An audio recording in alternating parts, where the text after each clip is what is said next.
ಅದ ಮತ್ತೊಮ್ಮೆ ಸಮರಿಯನ್ನು ನೋಡ್ಕೊಂಡು ಮುಂದೆ 4ನೇ ಅಧ್ಯಾಯಕ್ಕೆ ಹೋಗೋಣ ಅನ್ನುವಂತ ಒಂದು ವಿಷಯವನ್ನು ಹೇಳ್ತಾ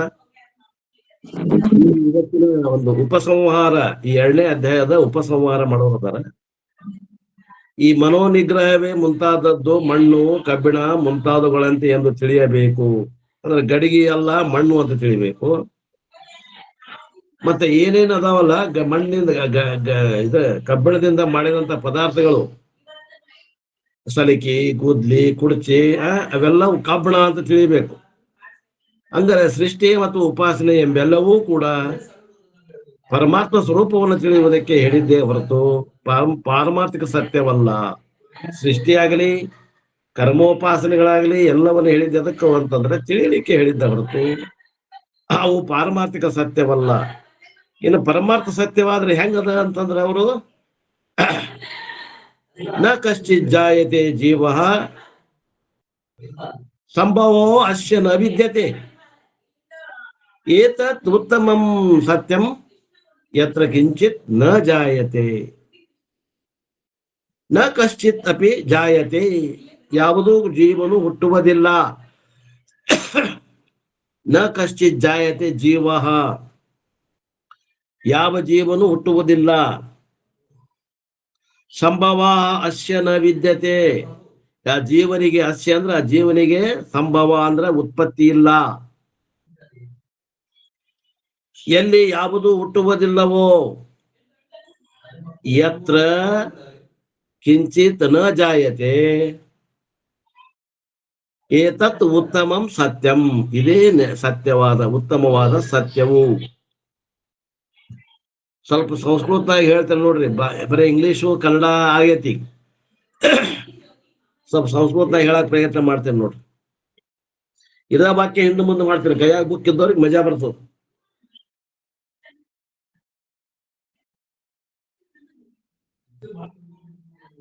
ಕಶ್ಚಿತ್ ಜೀವ ನ ಜಾಯತೆ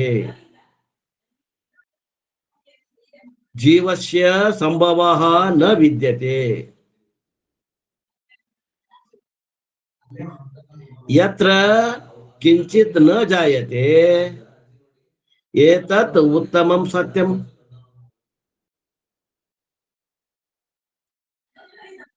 ಯತ್ರ ಕಿಂಚಿತ್ ನ ಜಾಯತೆ ಏತತ್ ಉತ್ತಮಂ ಸತ್ಯಂ.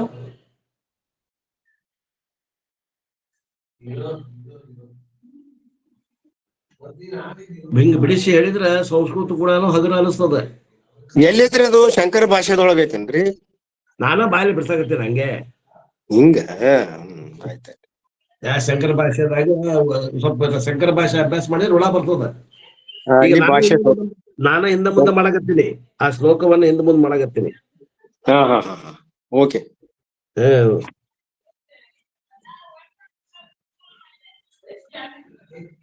ಅದು ಮಾಡುವಂತ ಕಲೆ ತಾನೇ ಒಂದ್ 2-3 ಶ್ಲೋಕ ಒಂದ್ 2-3 ತಿಂಗಳು ಮಾಡಿದ್ರ ಅಂದ್ರೆ ಮುಂದ್ ತಾನ ಬರ್ತದ ಅಂತ ಹೇಳಾಗತ್ತೆ. ಅಂದ್ರೆ ಸಂಸ್ಕೃತ ಕೂಡ ಮಾತಾಡಬಹುದು, ನಾವು ಸಂಸ್ಕೃತ ಕೂಡ ಮಾತಾಡಬಹುದು.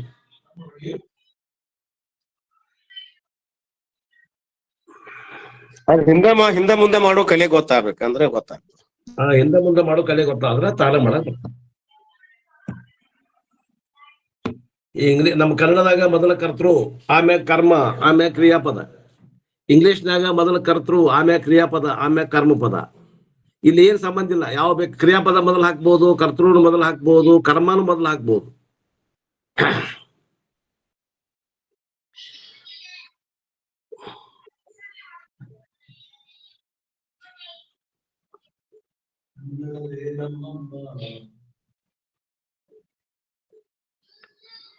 ಇವತ್ತಿನ ಶ್ಲೋಕದ ಕಾರಿಕೆಯ ಅರ್ಥವನ್ನ ಅಪ್ಪವ್ರು ಏನ್ ಹೇಳ್ತಾರೋ ಗೊತ್ತೇ ನೋಡ್ರಿ. Gaudapada consolidates the entire teaching of 3rd chapter. ಸಮಾರೋಪ ಮಾಡತ್ತಾರ, ಉಪಸಂಹಾರ ಮುಗಿಸಾಕತ್ತಾರಿ. which was presented as the fourfold lesson.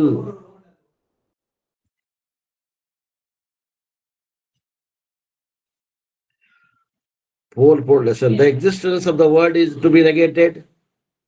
ಜಗತ್ತಿನ ಇರುವಿಕೆಯನ್ನು ಅಲುಗಳಿಬೇಕಾಗ್ಯದ. ಆಮೇಲೆ ಜಗತ್ತಿನ ಸೃಷ್ಟಿಯನ್ನು ಅಲುಗಳಿಬೇಕಾಗ್ಯದ. ಇವೆಲ್ಲ ಹೇಳ್ಕೊಂತ ಬಂದಿದ್ ಮಾತಾ ಇವು. 4 ಮಾತು ಹೇಳಕತ್ತಾರ ಇಲ್ಲಿ. ಏನ್ ಹೇಳಕತ್ತಾರ? ಜಗತ್ತಿನ ಇರುವಿಕೆಯನ್ನು ಅಲೆಗಳೇ ಆಗತ್ತಾರ. ಎರಡನೇದ್ದು ಜಗತ್ತಿನ ಹುಟ್ಟುವಿಕೆಯನ್ನು ಅಲೆಗಳೇ ಆಗತ್ತಾರ. ಮೂರನೇದ್ದೇನು? ಜಗತ್ತಿನ ತೋರುವಿಕೆ ಆಗಲಿ, ಜಗತ್ತಿನ ಅನುಭವವನ್ನ ಒಪ್ಕೋಬೇಕು ಅಂತ. ಜಗತ್ತು ತೋರ್ತದ, ಜಗತ್ತು ಇಲ್ಲ ಅಲ್ಲ, ಜಗತ್ತು ತೋರ್ತದ, ಜಗತ್ತು ಅನುಭವಕ್ಕೆ ಬರ್ತದ, ಇದು ಒಪ್ಕೋಬೇಕಾಗ್ಯದ. ನಾಲ್ಕನೇ ಮಾತು ಏನು ಅಂದ್ರ, ಜಗತ್ತಿನ ಒಂದು ಅನುಭವ ಆಗಲಿ, ಅದು ತೋರುವಿಕೆ ಆಗಲಿ, ಅದು ಎದರಿಂದ ಅಂದ್ರ ಅದು ಮಾಯೆಯಿಂದ ಅಥವಾ ಅವಿದ್ಯೆಯಿಂದ, ಅಂದ್ರ ಬ್ರಹ್ಮನನ್ನ ತಿಳಿಯದೇ ಇರುವುದರಿಂದ ಅದು ತೋರಾಗುತ್ತದೆ. ಈ 4 ಮಾತುಗಳನ್ನು ಹೇಳಾಗತ್ತ ಈ 3ನೇ ಅಧ್ಯಾಯದ ಮುಖ್ಯವಾದಂತ 4 ಮಾತುಗಳಂದ್ರೆ ಇವು. The 4 lessons put together is conveyed by one word ಅದ್ವೈತಂ. ಈ 4 ಮಾತು ಹೇಳಲಿಕ್ಕೆ ಅದ್ವೈತ ಅನ್ನುವಂಥ ಶಬ್ದವನ್ನ ಗೌಡಪಾದರು ಬಳಸ್ತಾ ಇದ್ದಾರೆ. Of these 4 also Gaudapada is highlighting the second one. ಈ 4ಗಳಲ್ಲಿ ಹೆಚ್ಚಿಗೆ ಒತ್ತು ಕೊಟ್ಟಿದ್ದು ಯಾವುದು ಅಂದ್ರೆ 2ನೇ ಮಾತು. ಯಾವುದು? ಈ ಜಗತ್ತು ಏನು ತೋರ್ತದ, ಜಗತ್ತು ಏನು ಅನುಭವಕ್ಕೆ ಬರ್ತದ, ಅದನ್ನ ಒಪ್ಕೋಬೇಕಾಗ್ತದ. ಅದನ್ನ ಹೆಚ್ಚಿಗೆ ಒತ್ತು ಕೊಟ್ಟು ಹೇಳಾಗತ್ತ. The more you probe into the origination of the world, the intellect will get more and more disturbed with many unanswerable questions. ಯಾವಾಗ ಯಾವನೇ ಸಾಧಕ ಈ ಜಗತ್ತಿನ ಸೃಷ್ಟಿ ವಿಷಯದಲ್ಲಿ ಬಹಳ ತಲೆ ಹಾಕಿ ವಿಚಾರ ಮಾಡ್ತಾನ ಅಂತಂದಾಗ ಅವಾಗ ಮನಸ್ಸಿಗೆ, ಆ ಬುದ್ಧಿಗೆ ಮಂಕ ಗವಿದಿತ್ತಂತಾರು. Intellect will get more and more disturbed with many unanswerable questions. ಬಹಳ ಪ್ರಶ್ನೆಗಳಿಗೆ ಉತ್ತರ ಸಿಗುವುದಿಲ್ಲ. Never ask the question. ಆದ್ರಿಂದ ಮನಸ್ಸಿಗೆ ಈ ಪ್ರಶ್ನೆಯನ್ನು ಕೇಳಕ್ ಹೋಗ್ಬೇಡ್ರಿ. Why did Bhagavan create the world? ಭಗವಂತ ಯಾಕೆ ಸೃಷ್ಟಿ ಮಾಡಿನಪ್ಪ ಕೇಳಕ್ ಹೋಗ್ಬೇಡ್ರಿ. Gaudapada answer is that world has never originated. ಪ್ರಶ್ನೆ ಏನಪ್ಪಾ ಅಂದ್ರೆ ಕೇಳಕ್ ಹೋಗ್ಬೇಡ್ರಿ. ಯಾಕಂದ್ರೆ ಜಗತ್ತು ಹುಟ್ಟೇ ಇಲ್ಲ. ಒಂದೇ ಉತ್ತರ. ಈ ಜಗತ್ತು ಯಾಕೆ ಇಂಥ ಕೆಟ್ಟ ಜಗತ್ತ, ಇಂಥ ತೊಂದರೆ ಇರುವಂತ ಜಗತ್ತಿನ ಯಾಕೆ ಉತ್ಪತ್ತಿ ಮಾಡಿನಪ್ಪ ಭಗವಂತ? ಏನ್ ಹರ್ಕತ್ ಬಿದ್ದಿತ್ತು ಅಂತೀರೇನ? ಅವೆಲ್ಲ ವಿಚಾರ ಮಾಡಕ್ ಹೋಗ್ಬೇಡ್ರಿ. ಹಾಗೇ ಇಲ್ಲ, ಜಗತ್ತ ಹಾಗೇ ಇಲ್ಲ. ಇಟ್ ಓನ್ಲಿ ಅಪಿಯರ್ಸ್, ತೋರ್ತದೆ. This highlighting the second part is called Ajativada. ಇದಕ್ಕೆ ಏನಂತಾರ? ಇದನ್ನ ಹೆಚ್ಚಿಗೆ ಜಗತ್ತು ಹುಟ್ಟೇ ಇಲ್ಲ ಅನ್ನಂತ ವಾದ ಮಾಡೋದಕ್ಕೆ ಏನಂತಾರ? ಅಜಾತಿವಾದ. ಜಗತ್ತು ಹುಟ್ಟೇ ಇಲ್ಲ ಅನ್ನುವಂಥದ್ದು ಇದನ್ನ ಹೆಚ್ಚಿಗೆ ಮಹತ್ವ ಕೊಟ್ಟು ಹೇಳಾಗತ್ತಾರ ಗೌಡಪಾದಾಚಾರ್ಯರು. Gaudapada is famous for lesson number 2. ಈ 2ನೇ ಮಾತಿಗೆ ಗೌಡಪಾದರು ಪ್ರಸಿದ್ಧ ಆಗ್ಯಾರ. The origination of world is negated. The 4th chapter also highlights the ಅಜಾತಿವಾದ only. ಇನ್ನ 3 ಅಧ್ಯಾಯ ಮುಗಿದ ಮ್ಯಾಗ 4ನೇ ಅಧ್ಯಾಯ ಕೂಡ ಅಜಾತಿವಾದವನ್ನ ಹೆಚ್ಚು ಮಾಡಿ ಹೇಳೋರದ. Don't ask why was I born. ನಾ ಯಾಕೆ ಹುಟ್ಟೇನಿ ಅಂತ ತಿಳ್ಕೊಂಡು ಪ್ರಶ್ನೆ ಕೇಳಕ್ ಹೋಗ್ಬೇಡ್ರಿ ಅಂತಾರ. ಯಾಕೆ ಹಂಗ ಹೇಳ್ತಾರಂದ್ರೆ ಜೀವ ಹುಟ್ಟೇ ಇಲ್ಲ. ಜೀವ ಹುಟ್ಟೇ ಇಲ್ಲ, ಆದ್ರೆ ಹುಟ್ಟಿದಂಗ ತೋರಾಗತ್ತದ. ಹುಟ್ಟಿದಂಗ ಆದಂಗ ಆಗಿಲ್ಲ, ಆದಂಗ ಹೋದಂಗ ಆಗಾಗತ್ತೈತಿ. ನಿಜವಾಗಿ ಯಾವುದು ಇಲ್ಲ, ಎಲ್ಲವೂ ಕಲ್ಪಿತದ. ನೋ ಜೀವ ಇಸ್ ಕ್ರಿಯೇಟೆಡ್. ಜೀವ ಇಸ್ ಅನದರ್ ನೇಮ್ ಫಾರ್ ಬ್ರಹ್ಮನ್. ಜೀವ ಅಂತಂದ್ರೆ ವಿಚಾರ ಮಾಡಿದ್ರೆ ನಮ್ಮ ಪರಮಾತ್ಮನ ಸ್ವರೂಪ ಐತಿ ಆತ್ಮೀಯರೇ. ಜೀವ ಪರಮಾತ್ಮಕ್ಕಿಂತ ಭಿನ್ನ ಯಾವಾಗಲೂ ಇಲ್ಲ, ಹೆಸರಷ್ಟ ಬೇರೆ ಅದ. which never has been created. ಆ ಜೀವನು ಯಾವಾಗಲೂ ಉತ್ಪನ್ನ ಆಗೇ ಇಲ್ಲ. No world is born. ಜಗತ್ತು ಹುಟ್ಟಿಲ್ಲ, ಮನಸ್ಸು ಹುಟ್ಟಿಲ್ಲ. ಯಾಕ? There is no karanam for origination. ಜಗತ್ತಾಗ್ಲಿ, ಮನಸ್ಸಾಗ್ಲಿ, ಶರೀರ ಆಗ್ಲಿ ಹುಟ್ಟಲಿಕ್ಕೆ ಏನೂ ಕಾರಣ ಇಲ್ಲ. ಅವಿದ್ಯೆ ಒಂದ್ ಬಿಟ್ರೆ ಏನೂ ಕಾರಣ ಇಲ್ಲ. ಭ್ರಮ ಒಂದ್ ಬಿಟ್ರೆ ಏನೂ ಕಾರಣ ಇಲ್ಲ. ಎಲ್ಲದಕ್ಕೂ ಭ್ರಮೆನೇ ಕಾರಣ ಆಗ್ಯದ. ತಿಳಿಯಾಗತ್ತೈತೇನ್ರಿ? ಅಲ್ರಿ, ಜಗತ್ ಹುಟ್ಟೈತಿ ಇಲ್ಲ ಅಂತಿರಲ್ರಿ ಅನ್ಬೇಡ್ರಿ. ಎಲ್ಲಾ ಭ್ರಮದಾಗ ಹುಟ್ಟೈತಿ, ನಿಜವಾಗಿ ಹುಟ್ಟಿಲ್ಲ. ಜಗತ್ತು ಹುಟ್ಟಿದ್ದಾಗ್ಲಿ ಪಾರಮಾರ್ಥಿಕ ಇಲ್ಲ, ಅದು ಪ್ರಾತಿಭಾಷಿಕ ಐತಿ.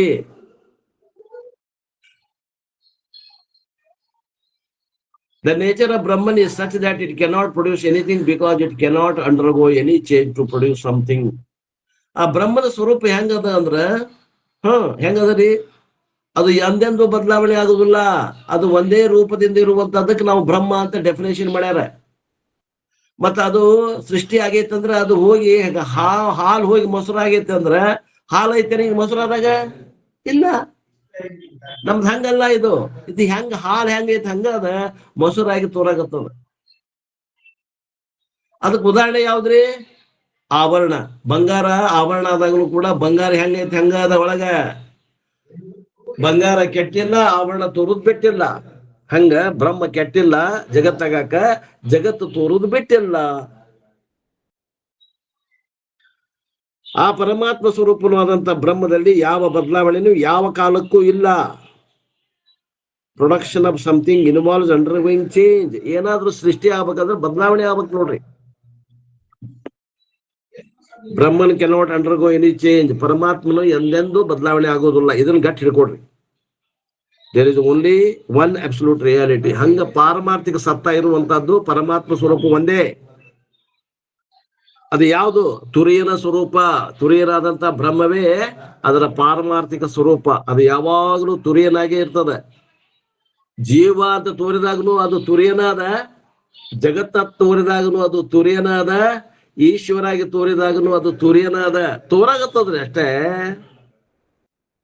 ಅದೇನದ ಮೂರು ಕಾಲದಲ್ಲಿ ತುರಿಯನ ಅದ. ಜಗತ್ತಾಗಿ ತೋರಿದಾಗೂ ತುರಿಯ ಅದ, ಜೀವವಾಗಿ ತೋರಿದಾಗೂ ತುರಿಯನ ಅದ, ಮನಸ್ಸಾಗಿ ತೋರಿದಾಗೂ ತುರಿಯನ ಅದ, ಶರೀರಾಗಿ ತೋರಿದಾಗೂ ತುರಿಯನ ಅದ.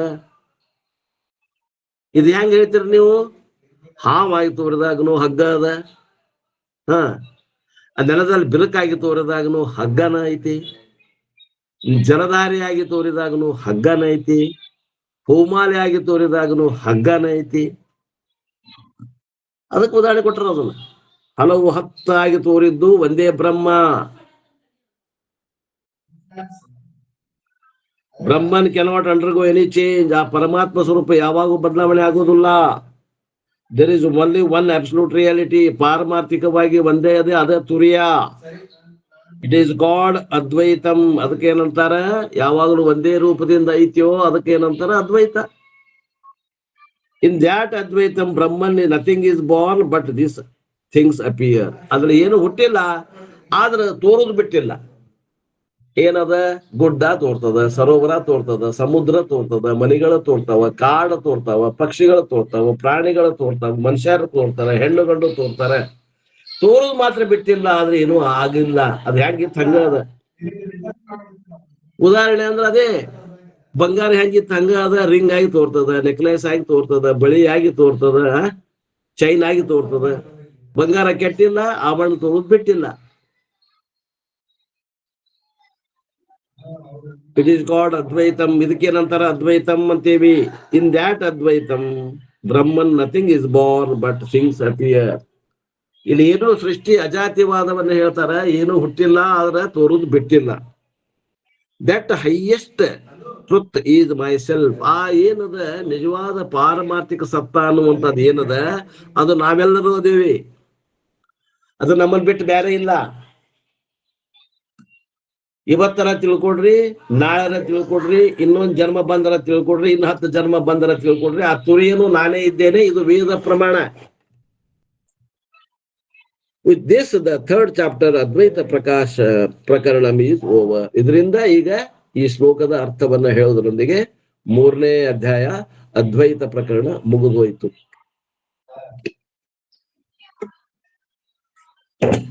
ಈಗೇನದ ಅಂದ್ರ ಈ 3ನೇ ಅಧ್ಯಾಯದಲ್ಲಿ ಇದ್ದಂತ 48 ಕಾರಿಕೆಗಳ ಒಂದು ಸಾರಾಂಶವನ್ನು ಹೇಳ್ಬೇಕು. Page number 207.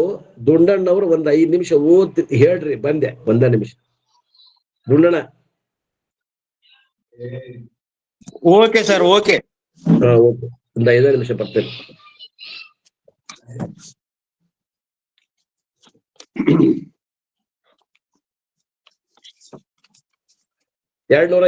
Today I will give you. ಆಯ್ತಾಯ್ತ್ರಿ. ಪುಣ್ಯಾತ್ಮರೇ, ಯಾವ ಈ ಅದ್ವೈತ ಅನ್ನುವಂತ ಪ್ರಕರಣ ಕುರಿತು ಇಲ್ಲಿವರೆಗೆ 3 ಪ್ರಕರಣಗಳನ್ನ ನಾವು ನೋಡ್ಕೊಂಡು ಬಂದ್ವಿ. ಆಗಮ ಪ್ರಕರಣ ಹಾಗೂ ಉಪನಿಷತ್ತು, ವೈತತ್ಯ ಪ್ರಕರಣ 2. ಈಗ ಅದ್ವೈತ ಪ್ರಕರಣ ಮುಗೀತು. ಕೊನೆಯ ಶ್ಲೋಕ 48. ಮುಕ್ತಾಯ. ಯಾವ್ದು ಅಧ್ಯಾರೋಪ ಮಾಡಿದ್ದೀವಲ್ಲ ಅದನ್ನ ನಾವು ಅಪವಾದ ಮಾಡಿ ಕೊನೆಗೆ ಶ್ಲೋಕವನ್ನ ಮುಗಿಸಿ ಈಗ ಮುಕ್ತಾಯಗೊಳಿಸಲಾಯಿತು. ಈ 48 ಕಾರಿಕೆಗಳ ಅಷ್ಟನ್ನು ಹಿಂಡಿ ರಸ ಮಾಡಿ ರಸೋ ವೈಷ ಆ ರಸವನ್ನ ಈ ಒಂದು ಸಮರಿಯಲ್ಲಿ ಇಡೀ 48 ಶ್ಲೋಕಗಳ ಒಂದು ಸಾರವನ್ನ ನಮಗ ಮತ್ತೊಮ್ಮೆ ಹೊಳ್ಳಿ ಗುರುಗಳು ಕೊಡಿಸ್ತಾ ಇದ್ದಾರೆ. ಈಗ ನಾವು ಅದನ್ನ ಸರಿಯಾಗಿ ತಿಳ್ಕೊಂಡಿವಿ ಅಂದ್ರೆ ಅಷ್ಟು 48 ಶ್ಲೋಕಗಳನ್ನ ಅರ್ಥ ಮಾಡ್ಕೊಂಡಂಗ. ಕೆಲವರು ಬಂದಿರ್ಲಿಕ್ಕಿಲ್ಲ ನಮ್ಮಂತವ್ರು, ಗ್ಯಾಪ್ ಆಗಿದೇವಿ, ಸಾಕಷ್ಟು ಪೀರಿಯಡ್ಗಳು ತಪ್ಪಿಸಿದೀವಿ, ನಾವು ವಂಚಿತ ಆಗೇವಿ. ಈಗ ಒಂದು ಸಮರಿ ಏನದಲ್ಲ ನಮ್ಮಂತವರಿಗೆ, ನೀವೆಲ್ಲ ಹಾಜರಿದ್ದೀರಿ, ಚಾಚು ಚಪ್ಪದ ಎಲ್ಲದಕ್ಕೂ ಭಾಗಿಯಾಗಿದ್ರಿ. ಇದು ನಮ್ಮಂತವರಿಗೆ ಮಾತ್ರ ಬಹಳಷ್ಟು ಪ್ರಯೋಜನ ಇರುವುದರಿಂದ ಈ ಸಮರಿಯನ್ನ ನಾವು ನೀವು ಯಾರಿಲ್ಲ ಇಲ್ಲಿವರೆಗೆ ಕೆಲವೊಂದು ಪ್ರಕರಣಗಳಲ್ಲಿ ಹಾಜರಿ ಇಲ್ಲ ಅವರೆಲ್ಲರೂ ಕಣ್ಣನ್ನೇ ಕಿವಿಯಾಗಿಟ್ಟುಕೊಂಡು ಕಿವಿಯನ್ನೇ ಕಣ್ಣಾಗಿಟ್ಟುಕೊಂಡು ಪೂರ್ಣ ತದೇಕ ಆಕಾರ ಆಗಿ ಹೇಳುವವರ ಒಂದು ವೃತ್ತಿ ಆಕಾರವಾಗಿ ನಾವು ಕೇಳಿದೀವಿ ಅಂದ್ರ ಮತ್ತೊಮ್ಮೆ ನಮಗ ಅದ್ರ ಲಾಭ ತಡ್ತತೆ ಅನ್ನುವಂತ ಒಂದೆರಡು ಮಾತುಗಳನ್ನ ಹೇಳಿ ಈ ಪ್ರಕರಣವನ್ನ ಅವ್ರು ಬರುವವರೆಗೆ ಸ್ವಲ್ಪ ಓದ್ತಾ ಹೋಗುವ. ಏನ್ ಹೇಳ್ಯಾರಪ್ಪ ಬಡ್ಡಿಗಿಂದ ಈ ಅದ್ವೈತ ಪ್ರಕರಣಕ್ಕೆ ಸಂಬಂಧಪಟ್ಟಂತೆ. Today I will give you a summary of the 3rd chapter of the Mandukya Karika. ಇವತ್ತೇನ್ ಮಾಡ್ತೇನೆ ನಾನು ನಿಮಗ ಮಾಂಡುಕ್ಯ ಕಾರಿಕೆಯಲ್ಲಿ ಬಂದಂತೆ 2 ಶ್ಲೋಕಗಳ ಸಂಕ್ಷಿಪ್ತ ವಿವರಣೆಯನ್ನ ಸಮರಿಯನ್ನ ಸಾರವನ್ನ ನಿಮಗೆ ಉಣಬಡಿಸ್ತಾ ಇದ್ದೀನಿ. ಟೈಟಲ್ಡ್ ಅದ್ವೈತ ಪ್ರಕರಣ. ಇದ್ರ ಟೈಟಲ್ ಏನದ, ಹೆಡ್ಡಿಂಗು ಅದ್ವೈತ ಪ್ರಕರಣ ಅಂತದ. Consisting of 48 versus. ಎಷ್ಟು ವರ್ಷಗಳನ್ನು ಹೊಂದಿತಿದು? 48 ಕಾರಿಕೆಗಳದಾವು. As the very title itself indicates, in this chapter, Gaudapada is focusing on the topic of Advaita Atma or Advaita Turyam. Title ನೋಡಿದ್ರೆ ತಕ್ಷಣ ನಮ್ಗೆ ಗೊತ್ತಾಗ್ತದೆ, ಅಜಾತವಾದ ಅದ್ವೈತ ಏಕಂ ಏವ ಅದ್ವಿತೀಯಂ ಬ್ರಹ್ಮ. ವಿಶೇಷಣ ಪದಗಳಿಂದ ನಿರಾಕರಿಪುದು. ಸ್ವಗತ ಸಜಾತಿ ಭೇದತ್ರಯ ರಹಿತವಾದಂತ ಬ್ರಹ್ಮ ಒಂದೇ ಅದ. ಆದ್ದರಿಂದ ಈ ಟೈಟಲ್ ಏನ್ ಹೇಳ್ತದ, ಕೇವಲ ನಿವ್ವಳ ಅಂತಾರ ನೋಡ್ರಿ. ಅದ್ವೈತ ಪ್ರಕರಣವನ್ನ ಈ ಚಾಪ್ಟರ್ ಹೇಳ್ತದ. ಅದೇ ತೂರ್ಯಂ, ಅದ್ವೈತ ಆತ್ಮಾನು ಅನ್ಬಹುದು ಅಥವಾ ಅದ್ವೈತ ತೂರ್ಯಂ, ಎಲ್ಲವನ್ನೂ ದಾಟಿ ಮೇಲೆ ಬಂದಂತದ್ದು. This entire chapter is based on the 7th mantra of the Mandukya Upanishad. ಇದು ಪೂರ್ತಿ ಎದರ ಮೇಲೆ ಇದು ಅವಲಂಬಿತ ಅದ? 7ನೇ ಮಂತ್ರ. ಮಾಂಡುಕ್ಯ ಉಪನಿಷತ್ ಬರುವಂತ 7ನೇ ಮಂತ್ರವನ್ನ ಕ್ರೋಢೀಕರಿಸೈತಿ, ಕೇಂದ್ರೀಕರಿಸೈತಿ. In which turiyam is described in several words. ಯಾವುದರಲ್ಲಿ ತೂರ್ಯಂ ಅನ್ನೋದ್ರ ಬಗ್ಗೆ ಅನೇಕ ಶಬ್ದಗಳಿಂದ 10-12 ಅಂಶಗಳನ್ನ ಹೇಳಿ ಸ್ಪಷ್ಟೀಕರಣ ಮಾಡ್ಯಾರ ತೂರ್ಯನ ಬಗ್ಗೆ. ಅವನು ನೀವು ವಿರಾಮ ಇದ್ದಾಗ ಅವನಷ್ಟು ಮತ್ತೊಮ್ಮೆ ರಿವಿಷನ್ ಮಾಡ್ರಿ ಅಂತ ಅರ್ಥ. ಅಷ್ಟು ಕರುಣಾ ಹೃದಯ ಗುರುಗಳು ಹಿಂದಿಂದು ಕೂಡ ನೆನಪಿಸಿಕೊಂಡು ಮುಂದೆ ಹೋಗುದು ಅವ್ರ ಪದ್ಧತಿ. ಶಿವ ಎಲ್ಲಾ ಬ್ಯಾಟಿ ಆಡಿ ಹಿಂದೆ ನೋಡ್ಕೊಂತ ಮುಂದೆ ಹೋಗ್ತದ, ಹಾಗೆ ಮರ್ಯಾಂಗಿಲ್ಲ, ದಾರಿ ಮರ್ಯಾಂಗಿಲ್ಲ. ಅವು ಬೇಕಾದ ಪ್ರಾಣಿಗಳು ಎಲ್ಲಿ ಬೇಕಾದ್ಲಿ ಬಿಟ್ಟು ಬರ್ರಿ, ಹೆಂಗ್ ಹೋಗ್ತಾವ ನೋಡ್ರಿ. ಅವು ವಾಸನ ಹಿಡದ ಮತ್ ಹೊಳ್ಳಿ ಆ ದಾರಿ ಹಿಡದ ಮತ್ ಅಲ್ಲಿಗೆ ಬರ್ತಾವ. ಬೇರೆ ಊರಿಗೆ ಹೋಗಿ ಬಿಟ್ಟು ಬಂದಿದ್ವಿ ನಾವು, ಹೊಳ್ಳಿ ಬಂತ ಮನೆಗೆ ಬೇಕು. ಆದ್ರೆ ಇಲ್ಲಿ ನೋಡ್ರಿ ನಮ್ಮಂತೆ ಆ ಶಕ್ತಿ ಪರಮಾತ್ಮ ಕೊಟ್ಟಿಲ್ಲ. ಆದ್ರೆ ಮಾನಸಿಕವಾಗಿ ನೆನಪಿಸಿಕೊಳ್ಳುವಂತ ರಿವಿಷನ್ ಮಾಡತಕ್ಕಂತ ಶಕ್ತಿ ನಿಮ್ಮೆಲ್ಲರಿಗೆ ಅದ. ಅದಕ್ಕೆ ನೆನಪಿಸ್ಕೊಳ್ಳೋಣ ಇರ್ಲಿ. ಹೀಗೆ ಏಳನೇ ಮಂತ್ರದಲ್ಲಿ ಬರುವಂತ ಸೂರ್ಯನ ಲಕ್ಷಣಗಳನ್ನ, ಸಾಂಕೇತಿಕವಾಗಿರುವಂತ ಅವುಗಳ ವಾಚ್ಯಾರ್ಥ ಅಲ್ಲ, ಅವುಗಳ ಲಕ್ಷಾರ್ಥವನ್ನು ಕೂಡ ಅವರು ಸರಿಯಾಗಿ ಒಂದೊಂದ ವಿವರಣೆ ಮಾಡಿಕೊಂತ ಹೋಗ್ಯಾರ. ನಂತರ ಅವನ್ನ ಹೋಮ್ವರ್ಕ್ ಮಾಡೋಣ. At the end of the verse we get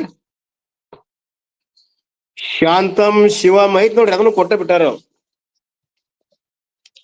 shantam ಶಿವಂ ಅದ್ವೈತಂ ಚತುರ್ಥಂ ಮನ್ಯತೆ ಸ ಆತ್ಮ ಸ ವಿಜ್ಞಾನ ಜ್ಞಾನ. ಅದ್ ಹೆಂಗದ? ಶಾಂತದ, ಶಿವಂ ಅದ, ಅದ್ವೈತದ, ಇವೆಲ್ಲವುಗಳನ್ನು ಮೀರಿ ನಾಲ್ಕೈದು ಚತುರ್ಥ ತೂರ್ಯ ಅದ, ಮನ್ಯತೆ ಸ ಆತ್ಮ. ಈ ರೀತಿ ಟ್ರೀಟ್ ಮಾಡಿದಾಗ ಅದು ನಾವು ಆತ್ಮ ಅಂತ ಕರಿತೀವಿ. ಲಕ್ಷಣಗಳಿಂದ ಕೂಡಿರ್ಬೇಕದು, ವಿಜಯಾನೆಯ ಆ ರೀತಿ ತಿಳ್ಕೋಬೇಕು. ಲಕ್ಷಣಗಳಿಂದ ಆತ್ಮನ ಇರುವನ್ನ ಸ್ಪಷ್ಟ ಮಾಡ್ತಾರ. Significance of the word Advaitam is being brought out in this chapter. ಇಲ್ಲಿ ಜಗತ್ತಿನ ಬಗ್ಗೆ ವಿಶೇಷವಾದಂತ ನಿರೂಪಣೆಯನ್ನ, ತಿಳುವಳಿಕೆಯನ್ನ ಗೌಡಪಾದರು ಕೊಟ್ಟಾರ. ಇದು ನಮ್ಮ ಗಣನೆಗೆ ತರ್ತಾರ. ಯಾವ ರೀತಿ ಅನ್ನೋದು ಹೇಳ್ತಾರ ನೋಡ್ರಿ. In this chapter, as we saw in the introduction of this chapter, ಪೀಠಿಕೆಯಲ್ಲಿ, ಈ ಅಧ್ಯಾಯದ ಪೀಠಿಕೆಯಲ್ಲಿ ಹೇಳಿದಂತೆ, the word Advaitam is used in a very shastric manner, and it means that which cannot become many. ಈ ಒಂದು ಅದ್ವೈತದ ಪ್ರಕರಣ ಹೆಂಗದ ಅಂದ್ರ, ಶಾಸ್ತ್ರೀಯ ದೃಷ್ಟಿಯಿಂದ ಹೇಳೋದಾದ್ರೆ ಇದು ಅನೇಕ ಇಲ್ಲದ್ದು, ದ್ವೈತ ಇಲ್ಲದ್ದು ಅದ್ವೈತ. ಅನೇಕಾಕಾರವಾಗಿರದೆ ಒಂದೇ ಯಾವ್ದದು, ಒಂದೇ ಒಂದಾದ ಏಕಂ ಏವ ನಿಶ್ಚಯ ಐತ್ ನೋಡ್ರಿ. ಅಲ್ಲಿ ಏಕಂ ಒಂದೇ ನಿಶ್ಚಯ, ಒಂದೇ ಒಂದಾದ, ಎರಡನೇದಿಲ್ಲದ, ಅದ್ವಿತೀಯ, ಎರಡನೇದಿಲ್ಲದ. ಏಕಂ ಏವ ಅಂದ್ರೆ ಸ್ವಗತ, ಸಜಾತಿ ವಿಜಾತಿ ಇಲ್ಲದೆ ಇರುವಂತದ್ದು, ಒಂದೇ. ಹಾಗೆ which cannot become many. Advaitam means that it cannot become Dvaitam. ಎರಡು ಆಗಕ್ ಸಾಧ್ಯ ಇಲ್ಲದು, ಎರಡನೇದಿಲ್ಲದ್ದೇ ಅದ್ವೈತ. And which cannot produce Dvaitam. ಯಾವುದು ಎರಡನೇದನ್ನ ಹುಟ್ಟಿಸಲಾರದೋ, ಎರಡನೇದು ಇರ್ಲಾರದೋ, ಅದನ್ನ ಬಿಟ್ಟು ಇನ್ನೊಂದು ಯಾವ್ದು ಇಲ್ಲವೋ ಅದೇ ಅದ್ವೈತ. ಇನ್ನೊಂದು ದ್ವೈತ ಹುಟ್ಟಿಸಲಾರದಂತದ್ದು. Neither can it divide and become two, nor can it multiply and become two. ಅಲ್ಲಿ ಇವೆಲ್ಲ ಇಲ್ಲ. ಅಲ್ಲಿ ಕ್ರಿಯೆಗಳು, ಯಾವ ಅಂಕಗಣಿತ ಕ್ರಿಯೆಗಳದಾವಲ್ಲ, 4 ಯಾವ? Addition, subtraction, multiplication and division. ಕೂಡ್ಸುದು, ಕಳಿಯುವುದು, ಗುಣಾಕಾರ ಮಾಡುದು, ಆಕಾರ ಮಾಡುದು, ಇವು ಅದ್ರಾಗ ಬರ್ತಾವನು? ಇಲ್ಲ ಇಲ್ಲ, ಯಾವ ಪ್ರಕ್ರಿಯೆಗಳಲ್ಲಿ ಹೇಳಾಕ್ ಬರುದಿಲ್ಲ.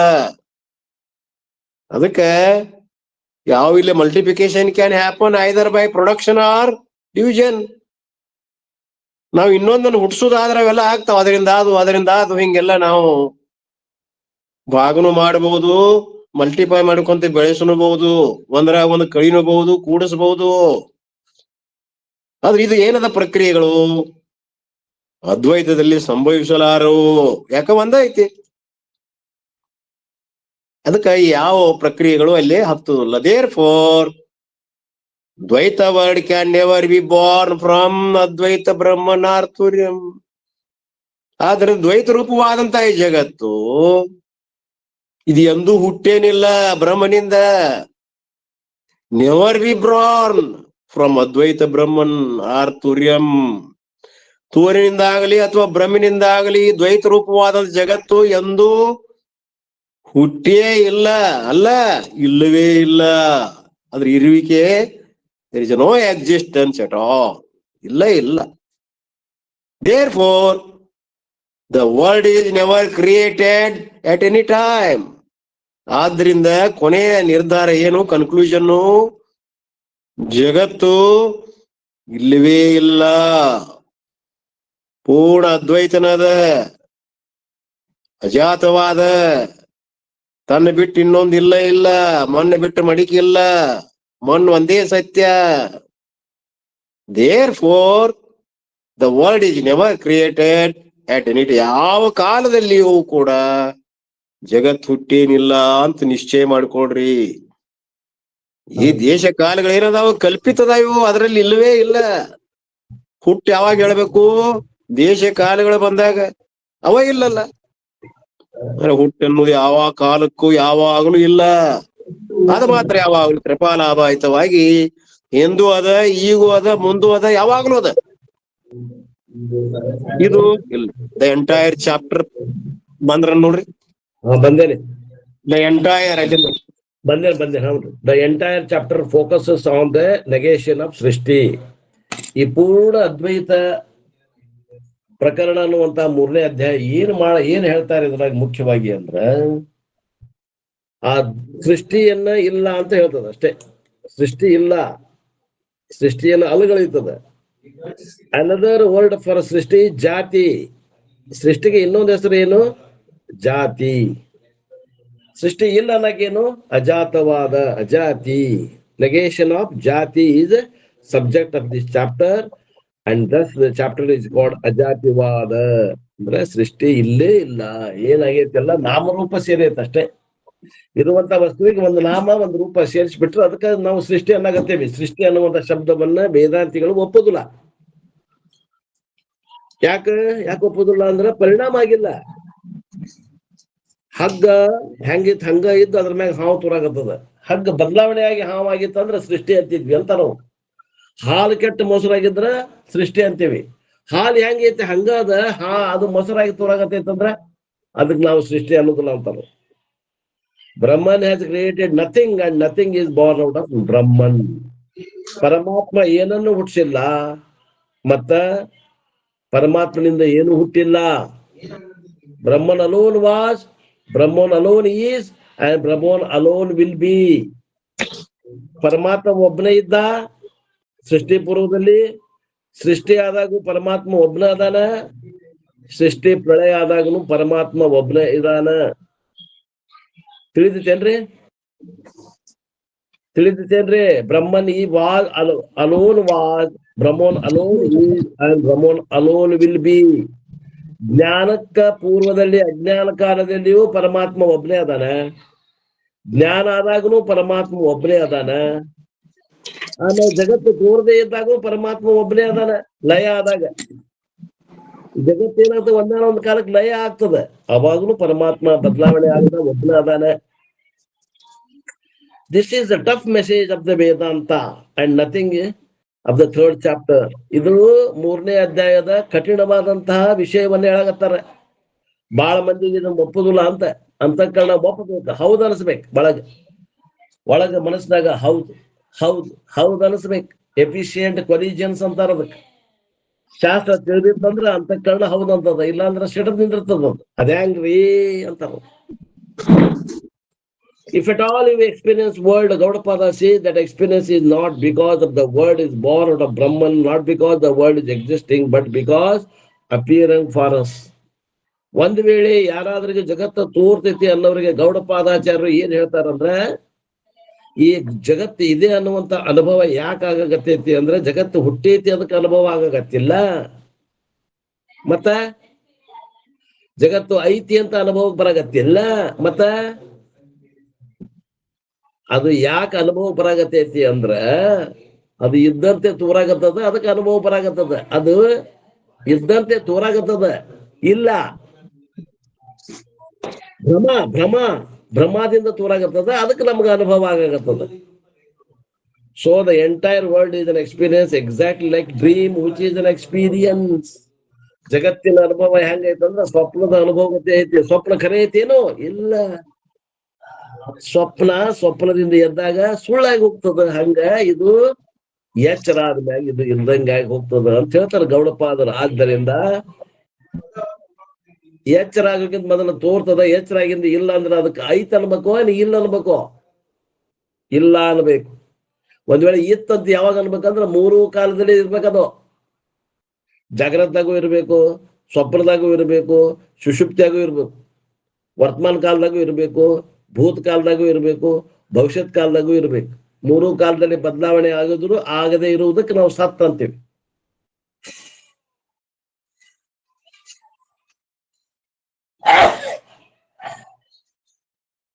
ಒಂದ ಕಾಲದಲ್ಲಿ ಇತ್ತಂದ್ರೆ ಅದಕ್ಕೆ ಮಿಥ್ಯಾ ಅಂತೇವಿ. ಜಗತ್ತು ಒಂದೇ ಕಾಲದಲ್ಲೇ, ಆದ್ರಿಂದ ಅದು ಬರೇ ಇದ್ದಂತೆ ಇದೆ, ಆದ್ರೆ ನಿಜವಾಗಿ ಇದ್ಕೊಂಡಿಲ್ಲ ಅಂತ ಅರ್ಥ. The dream is not really created by the mind, nor does it really exist, but appears because of Nidra Shakti. ಸ್ವಪ್ನ ಏನು ಐತದ ತೊರಗತೈತೆ ಅದು ಸ್ವಪ್ನ ಇಲ್ಲ. ಅದು ಮನಸ್ಸು ಅದನ್ನ ಸೃಷ್ಟಿ ಮಾಡೈತೇನು ಇಲ್ಲ. ಮತ್ತ ಅದು ನಿದ್ರಾಶಕ್ತಿ ಅವಿದ್ಯೆಯಿಂದ ಮಾಯಾಶಕ್ತಿಯಿಂದ ಅದು ಉತ್ಪತ್ತಿ ಆದಂಗ ಆಗೈತಿ. Similarly, the word has not really originated from Brahman and it does not really exist. ಅದೇ ರೀತಿ ಈ ಜಗತ್ತಾದ್ರೂ ಕೂಡ ಪರಮಾತ್ಮನಿಂದ ಯಥಾರ್ಥವಾಗಿ ಹುಟ್ಟಿಲ್ಲ, ಅದು ಇದ್ದಂತೆ ತೋರ್ತದ. ಮಾಯಿಕ ಜಗತ್ತದ ಅಂತಾರೋ. ಅಲ್ಲಿ ನಿದ್ರಾಶಕ್ತಿ ಇದು ಮಾಯಾಶಕ್ತಿ ಕಾರಣ ಆಗ್ಯದ. The word appears because of the Maya Shakti. In case of dreams, appears due to Nidra Shakti, and at the cosmic level, the word is Maya Shakti is used. ಸ್ವಪ್ನದಲ್ಲಿ ನಿದ್ರಾ ಶಕ್ತಿನ ಕಾರಣ ಆಗ್ಯದ ಸೃಷ್ಟಿ ಸ್ವಪ್ನ ತೋರ್ಲಿಕ್ಕೆ. ಹಂಗ ಈ ಜಗತ್ತು ಜಾಗೃತದಲ್ಲಿ ತೋರ್ಲಿಕ್ಕೆ ಕಾರಣ ಏನಪ್ಪಾ ಅಂದ್ರೆ ಮಾಯಾಶಕ್ತಿ. ಅಂದ್ರೆ ಅದು ಒಂದು ಶಕ್ತಿ, ಮಾಯಾಶಕ್ತಿ. ಅವು ಇದ್ದದ್ದನ್ನ ಇಲ್ಲಿ ಅನಿಸ್ತದ, ಇಲ್ಲದನ್ನ ತೋರಿಸ್ತದ. ಅದು ಹೇಳ್ಯಾರ ನಿಜಗೊಂಡ್ರು. In case of dream, the appearance is due to Nidra Shakti, and the cosmic level, the word is Maya Shakti is due. This is the message of Gaudapada. ಇದು ಗೌಡಪಾದರ ಒಂದು ಸಂದೇಶದ ಎಲ್ಲೇ Mandukya ಕಾರಿಕೆಯಲ್ಲಿ. With this background, we will see the development of the third chapter. ಇದನ್ನ ಮನಸ್ಸಿನಾಗ ಇಟ್ಕೊಂಡು ಗೌಡಪಾದಾಚಾರ್ಯರು ಈ 3ನೇ ಅಧ್ಯಾಯವನ್ನ ಹೆಂಗ ಪ್ರಾರಂಭ ಮಾಡ್ಯಾರ ಅನ್ನೋದನ್ನ ನೋಡೋಣ.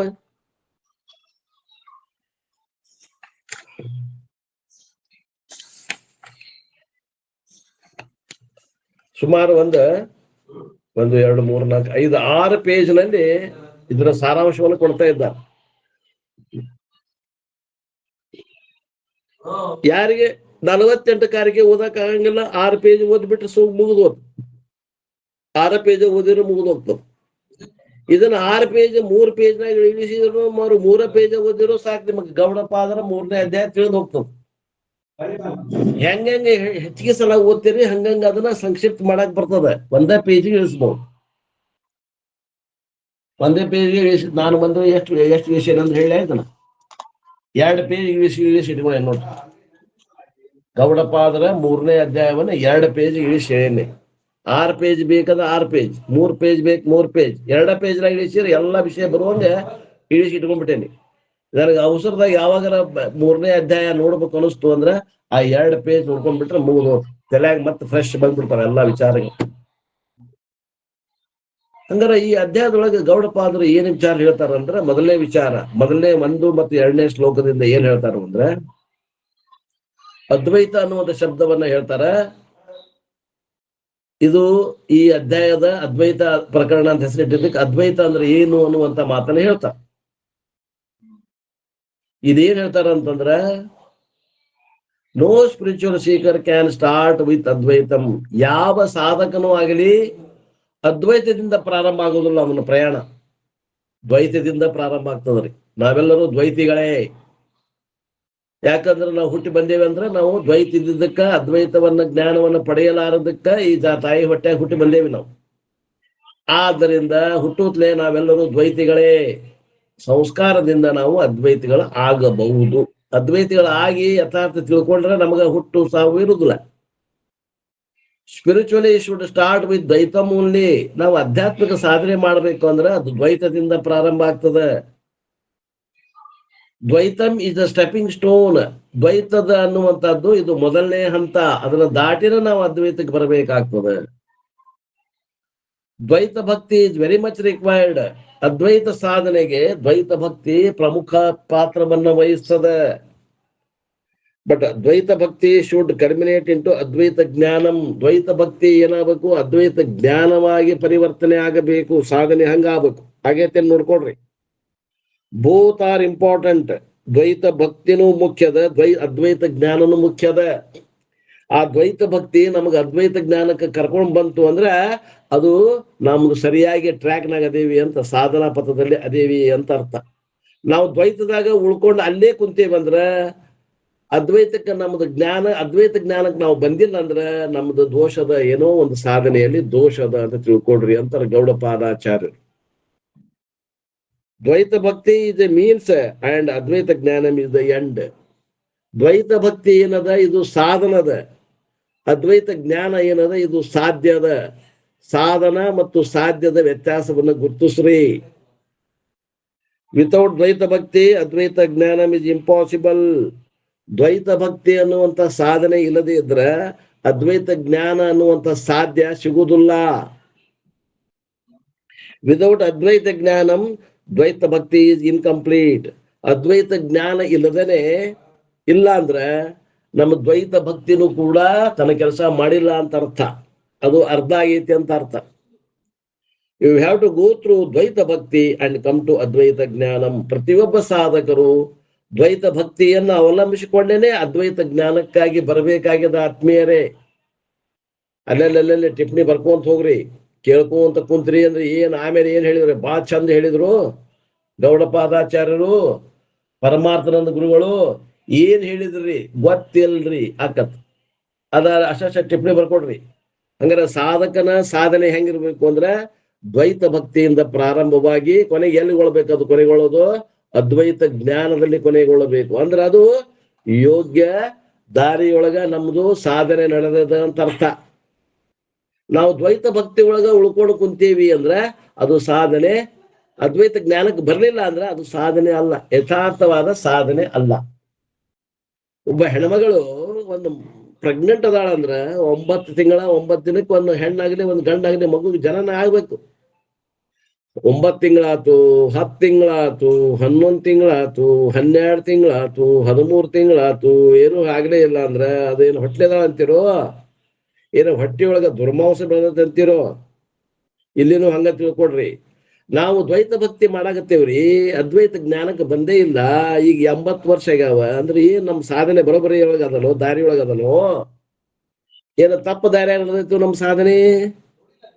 ಗಾಳಿ ಗುದ್ದಿ ಮೈನೂಸ್ ಮಾಡಕತ್ತೇವೋ, ಏನು ಡೋಣಿ ಹುಟ್ಟು ಹಾಕಾಕತ್ತೇವೋ? ನೋಡ್ರಿ ನಮ್ ಸಾಧನೆ ಎಲ್ಲಿದೆ ನೋಡ್ಕೊಡ್ರಿ. ಸಾಧಕನು ದ್ವೈತ ಭಕ್ತಿಯಿಂದ ಸಾಧ್ಯವಾದಂತ ಅದ್ವೈತ ಜ್ಞಾನಕ್ಕ ಪ್ರಯಾಣ ಬೆಳೆಸ್ಬೇಕಾಗ್ಯದ. ಯು ಕ್ಯಾನ್ ಪೋಸ್ಟ್ಪೋನ್ ಅದ್ವೈತ ಜ್ಞಾನಂ but you can never avoid it. ನೀವು ಅದ್ವೈತ ಜ್ಞಾನವನ್ನ ಇಲ್ರಿ ನಾ ಸಾಧನೆ ಮಾಡಾಕತ್ತೇನಿ, ಇವತ್ತಿನ ನಾಳೆ ನನಗೆ ಸಿಗುವಂತ ಸಾಧ್ಯತೆ ಅಂತ ಕಾಣಾಕತ್ತೈತಿ ಅಂತ ಬೇಕಾದ್ರೆ ಸಾಧನೆ ಮಾಡ್ರಿ. ಆದ್ರೆ ಅದ್ವೈತ ಜ್ಞಾನ ನಮ್ಗೆ ಬೇಡ, ನಾ ದ್ವೈತ ಭಕ್ತಿಯೊಳಗೆ ಇರ್ತೀನಿ ಅಂತ ಕುಂಡ್ರಬೇಡ್ರಿ. To convey this message, Gaudapada says that those people who permanently remain in Dvaita Bhakti are very unfortunate people. ಇದನ್ನ ಎತ್ತಿ ಹೇಳಿಕೆ ಗೌಡಪಾದಾಚಾರ್ಯರು ಒಂದು ಮಾತು ಹೇಳ್ತಾರೆ. ಏನಂದ್ರೆ, ಯಾವ ಸಾಧಕನು ದ್ವೈತ ಭಕ್ತಿಯಲ್ಲೇ ತನ್ನ ಕೊನೆಯ ಸಾಧನೆಯಲ್ಲಿ ಅಲ್ಲೇ ನಿಂತ್ಕೊಂಡ್ಬಿಟ್ಟಾನ, ಅವ ಬಹಳ ಅನ್ಫಾರ್ಚುನೇಟ್ ಅಂದ್ರ ದುರ್ದೈವಿ ಮನುಷ್ಯ ಅಂತ. ದೈವ ಇಲ್ಲ ಅಂದಂಗಾತ, ಕೆಟ್ಟ ದೈವ, ನಿನ್ನ ನಶೀಬ್ ಕೆಟ್ಟ ಐತಿಪ್ಪ ಅಂತಾರವ್ರು. ಅದ್ವೈತಕ್ಕೆ ನೀ ಬಂದಿಲ್ಲ ಅಂದ್ರ ನಿನ್ನ ಸಾಧನೆ ಕುಂಠಿತ, ಎಲ್ಲೇ ಕುಂಠಿತ ಆಗೈತಿ, ನೀ ಬಹಳ ಕೆಟ್ಟ ನಶೀಬ್ ಉಳ್ಳವದಿ ಸಾಧಕ ಅಂತಾರವ್ರು. Those who use Dvaita Bhakti as a temporary stepping stone are intelligent people, but those who are stuck with Dvaita Bhakti and refuse to transcend Dvaita Bhakti are unfortunate people to be sympathized with. ಒಂದು ಮಾತು ಹೇಳ್ತಾರೆ ನೋಡ್ರಿ, ಯಾರು ದ್ವೈತ ಭಕ್ತಿಯನ್ನ ಸಾಧಾರಣವಾಗಿ ಮೊದಲ ಸಾಧನೆಯನ್ನ ಮಾಡಿಕೊಂಡು ತಮ್ಮ ಜಾಣತನದಿಂದ ದ್ವೈತ ಭಕ್ತಿಯನ್ನು ಸಾಧನೆ ಮಾಡಿಕೊಂಡು ಆ ದ್ವೈತ ಭಕ್ತಿಯನ್ನ ಬದಲಾವಣೆ ಮಾಡದನೆ ಆ ದ್ವೈತ ಭಕ್ತಿಯಲ್ಲಿ ಉಳ್ಕೋತಾರಲ್ಲ, ಅವರು ಕೆಟ್ಟ ನಶೀಬನ್ರು ಅಂತ ಹೇಳ್ತಾರೆ.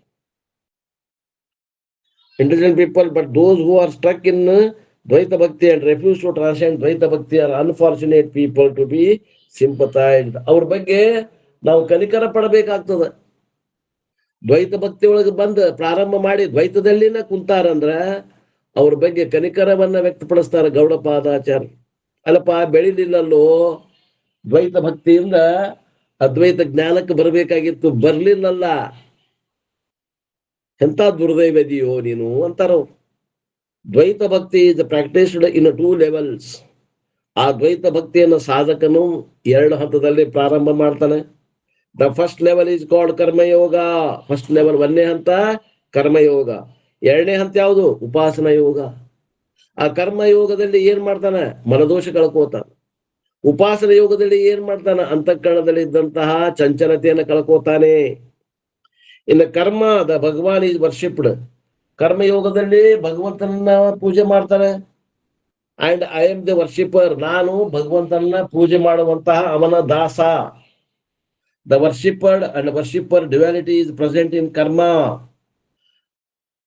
ದಾಸ್ಯ, ಅವ ಭಗವಂತ ಪೂಜಿಸಿಕೊಳ್ಳವ, ನಾನು ಪೂಜಕ ಅನ್ನುವಂತ ದ್ವೈತ ಭಾವನೆ ಇರ್ತೈತಿ ಕರ್ಮಯೋಗ ಮಾಡುವ ಹೊತ್ನಾಗ. ಮತ್ತು ಉಪಾಸನ ಯೋಗ ಮಾಡುವ ಹೊತ್ನಾಗ ಹೆಂಗಿರ್ತೈತಿ ವಿಚಾರ? Bhagavan is meditated, I am the meditator. ಭಗವಂತನ ನಾನು ಧ್ಯಾನ ಮಾಡುವವ, ಭಗವಂತ ನನ್ನಿಂದ ಧ್ಯಾನ ಮಾಡಿಸಿಕೊಳ್ಳುವವ ಅನ್ನುವಂತ ಈ ಉಪಾಸನ ಹಂತದಲ್ಲಿ ದ್ವೈತ ಇರ್ತದೆ. The meditated and the meditator duality is present in upasana. This is appropriate initially. ಇದು ಪ್ರಾರಂಭಿಕ ಹಂತದಲ್ಲಿ ಯೋಗ್ಯದ ದ್ವೈತ. ಈ 2 ರೀತಿಯಿಂದ ಕರ್ಮಯೋಗದಲ್ಲಿ 1 ರೀತಿಯಿಂದ ದ್ವೈತ, ಉಪಾಸನ ಯೋಗದಲ್ಲಿ 1 ರೀತಿಯಿಂದ ದ್ವೈತ. ಇದು ಯೋಗ್ಯ ಸಾಧನ ಐತಿ ಪ್ರಾರಂಭದಲ್ಲಿ. But ultimately you have to come to Advaitam. ಆದ್ರೆ ದ್ವೈತದ ಭಕ್ತಿ 2 ಮುಗಿದ ಮೇಲೆ ಅದ್ವೈತ ಜ್ಞಾನಕ್ಕೆ ಪರಿವರ್ತನೆ ಆಗಲಿಲ್ಲ ನೀವು ಅಂದ್ರ ಅಲ್ಲಿ ನಮಗೆ ನಿರಾಶೆ ಆಗ್ತದೆ. ಅದರ್ವೈಸ್ ಯು ಆರ್ ಕೃಪಣ, ನೀನು ಜಿಪುಡ ಅರಿಸ್ಕೋತೀರಿ. This is the introduction to verse number 1 and 2. ಇದು 1 ಮತ್ತು 2ನೇ ಶ್ಲೋಕದ ಕಾರಿಕೆಯ ಸಾರಾಂಶ. ಇನ್ನು 3 ರಿಂದ 10ನೇ ಕಾರಿಕೆ ಒಳಗ ಗೌಡಪಾದಾಚಾರ್ಯರು ಏನ್ ಹೇಳ್ತಾರಂದ್ರ, the logical negation of origination of jiva and the world. ಜಗತ್ತಾಗಲಿ ಈ ಜೀವ ಆಗಲಿ ಹುಟ್ಟೇ ಇಲ್ಲ ಅನ್ನುವಂಥದ್ದನ್ನ ಈ 8 ಕಾರಿಕೆಗಳ ಮೂಲಕ ಹೇಳ್ತಾರೆ. 3 ರಿಂದ 10 Gaudapada says neither the jiva nor the jagat is born out of Brahman. ಆ ಪರಮಾತ್ಮನಿಂದ ಜೀವ ಆಗಲಿ ಜಗತ್ತಾಗಲಿ ಹುಟ್ಟೇ ಇಲ್ಲ. He establishes this with the help of 2 examples. ಆ 2 ಉದಾಹರಣೆ ಕೊಟ್ಟು ಜೀವನು ಹುಟ್ಟಿಲ್ಲ ಜಗತ್ತು ಹುಟ್ಟಿಲ್ಲ ಅನ್ನಕ್ಕೆ 2 ಉದಾಹರಣೆ ಕೊಡ್ತಾರೆ. ಅವು 2 ಉದಾಹರಣೆಗಳು ಯಾವುವು ಅನ್ನೋದನ್ನ ನಾಳೆಗೆ ನೋಡೋಣ ಅನ್ನುವಲ್ಲಿಗೆ ಇವತ್ತಿನ ಈ ನನ್ನ ವಾಕುಪ ಸೇವೆಯನ್ನ ಗುರುಪಾದಕ್ಕೆ ಸಲ್ಲಿಸಿ ನನ್ನ ವಾಣಿಗೆ ವಿರಾಮ್. ಮಧ್ಯಾಹ್ನ 3 ಗಂಟೆಗೆ ಇರ್ತದ ಕ್ಲಾಸ್ ಇವತ್ತಿರ್ತೀವಿ.